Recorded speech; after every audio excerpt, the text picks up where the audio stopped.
Atensyon mga SSS pensioners at mga miyembro, bukas na araw ng Martes, November 11, 2025. Bukas na po o magre-resume na ang operasyon ng mga SSS branches sa rehiyon na mga sumusunod.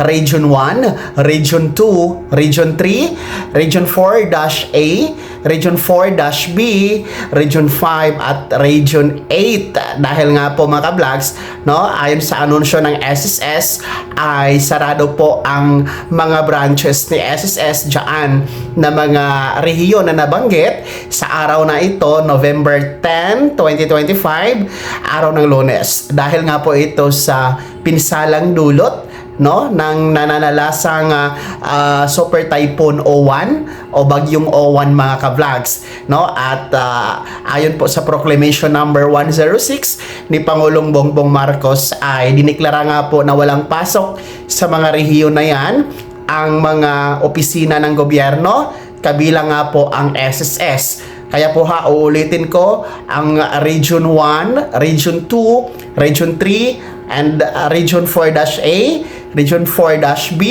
Region 5 at Region 8 ay sarado po ang branch nito sa araw na ito ng Lunes at magre-resume nga po ito bukas, no?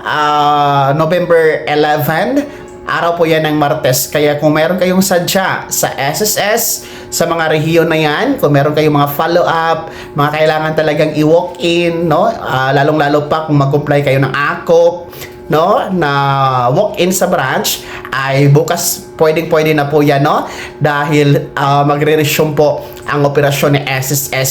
Sa mga lugar na yan, mag-ingat po kayo dahil kahit palabas na po ng bansa, ang bagyong O1 ay patuloy pa rin pong magdudulot ng epekto ng pagbaha, storm surge, landslide, no, at iba pa, no, ang dito sa naiwan ni bagyong O1 mga ka-vlogs. Kaya magdobling ingat po at hanggat wala pong abiso mula sa LGU at sa mga otoridad ay manatili muna sa mga evacuation center kung saan po kayo naroroon mga ka-vlogs. Panalangin po natin na kayo'y makabangon nang sa ganun po ay masaya naman po ang inyong Kapaskuhan na darating mga ka-vlogs. Maraming salamat. God bless us all.